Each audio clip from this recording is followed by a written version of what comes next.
So what does it take to not come off the field, and how physically demanding is that for you to play every single snap? I mean, football is like physically demanding. It's a physically demanding sport.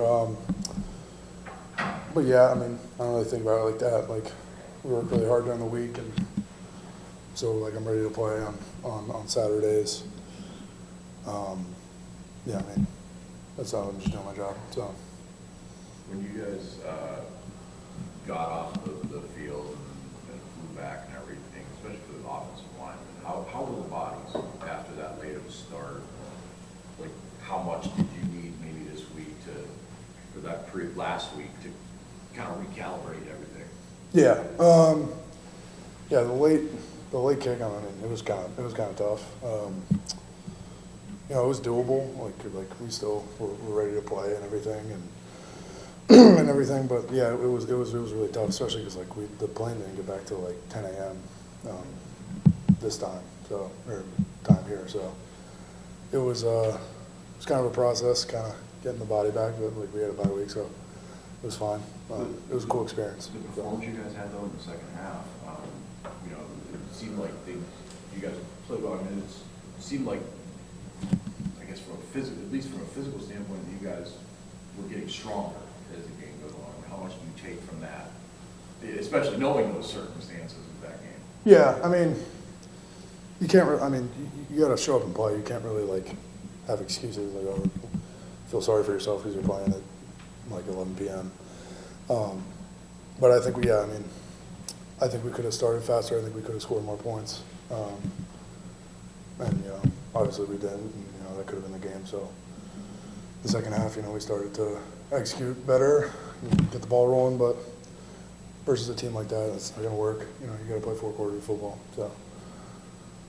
What's been the mood sort of in your room when you lose Luka, who's going to be a big part for you guys, and now Stanton's going to be out for a little bit. And as a captain, are you trying to sort of whip up around? Like, what's sort of the mood and the message for you guys up front right now with a couple guys out?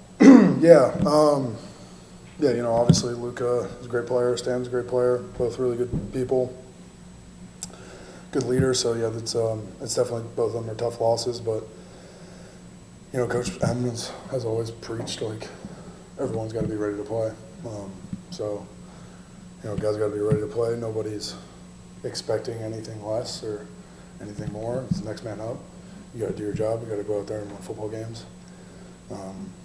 I think Rustin Young did a really good job last week, so I'm fired up for him. You know, seeing his growth, and I think he's going to be a really good player. So it's cool to see. Communication when you're on the road versus home, how different is that for you? Well, if it's really loud, the cadence is different. But so that's probably the biggest difference. Did it reach that point last week? Yeah, it got pretty loud at times. It was a really cool venue. They had a bunch of people there. Yeah, but it got pretty loud, so it was a cool experience. But yeah, that's probably the biggest thing. The cadence is different. What kind of guy is Rustin? Away from football, obviously a good player, but what kind of guy is he in terms of personality? He's really quiet. Like, he's not like an extrovert. Like, he's really kind of keeps to himself. But he's just a good dude. He's from Hawaii. Like, I'm from Connecticut. I've never really met anybody from Hawaii. And like, there's a ton of guys from Hawaii. I've never really met people. They're all just awesome people. So that's been a cool experience for me here. Yeah, but he's a really good dude. Works his butt off. And like I said, I think he's gonna be a good player. So. You gonna try to get out there and see them sometime out there? Yeah, that would be cool. Yeah, that would be really cool. I just spent a bye week.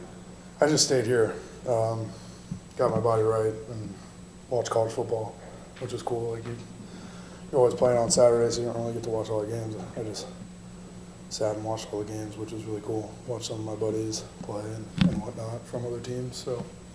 How do you watch it? And I asked that just, do you watch it from a fan enjoyment standpoint, or do you watch it from like you're watching film, kind of breaking it down? I wouldn't watch it. I don't really like. I paid more attention probably than the average fan to the offensive line and defensive line, but I still, you know, like I watch the ball and like the TV copies from the wide angle. So yeah, I watch the ball and stuff. Like it's not like I'm critiquing people and like watching film when I'm watching football. Is it like kind of decompressing though, to be able to do that? Yeah. rather than, you know, kind of diagnosing plays and everything else?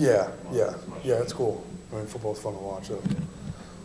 Who are your guys that are at the other schools, and when you watch a game, you're like, all right, I'm glad to see him play, or who are your like guys you're watching for? My best friend from Wake Forest, Luke Pettibone, is the starting center at Florida State. So whenever I get a chance to watch him, I watch him. Some other guys, there's a bunch of other guys that I played with at Wake Forest that are playing around. So yeah. Coach Tabaka at Wake Forest, what kind of a coach was he? Because I was talking to Coach Nunzio at Gulbin, and he said you wanted someone that you could kind of have a relationship with and build a connection. What was Nick like? Oh, he was the man. Like he really like. When I came in as a freshman, I was kind of like a, I don't know, wild-eyed freshman. Like didn't really exactly know what it took to be a good player. But we just stayed the course with him, and I kept working, and I learned a ton from him about football, obviously. But you know, he's a great role model as a man and as a husband, as a family man. So yeah, I mean, that guy's done so much for me. So I really appreciate him and try to keep in touch with him as much as possible now. So I know there was coaching turnover at that program, but what was the decision that made you say, all right, I'm going to go to Michigan State, I'm going to change things up at the portal? I think like personally, like it was, I think it was a good opportunity for me to just, you know, play. I think this offense was really attractive to me.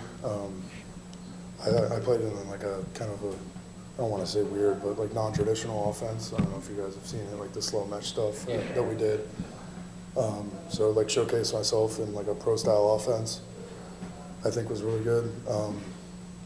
And then just like a coaching staff, like that I could, you know, I just want to be surrounded by good people. And I think when I came and took a visit here, like coaching staff is just, you know, they're all about ball. You know, people want to win, but they're good people. So I want to be surrounded by that. So I think that was a big draw.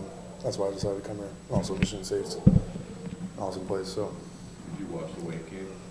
I did. Yeah, that was awesome. That was back. I watched some of it. It looked like they were.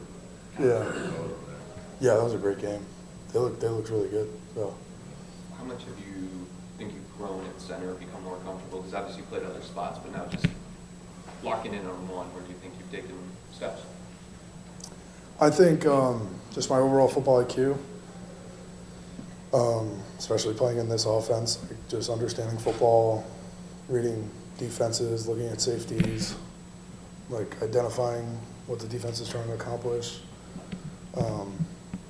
just stuff like that. I think that's probably where, watching film with Coach M and Coach Lale, I think that's probably the biggest thing that I've grown in. Now, the situation you guys are in now, where you're down a couple, is this where you see some benefit from rotating as much as you guys have, where the guys that come in have seen some action and whatnot? Yeah, that probably helps. I mean, they've gotten reps of live ball, which is always really important. Like, you need reps. So, yeah, that's always, I think it helps.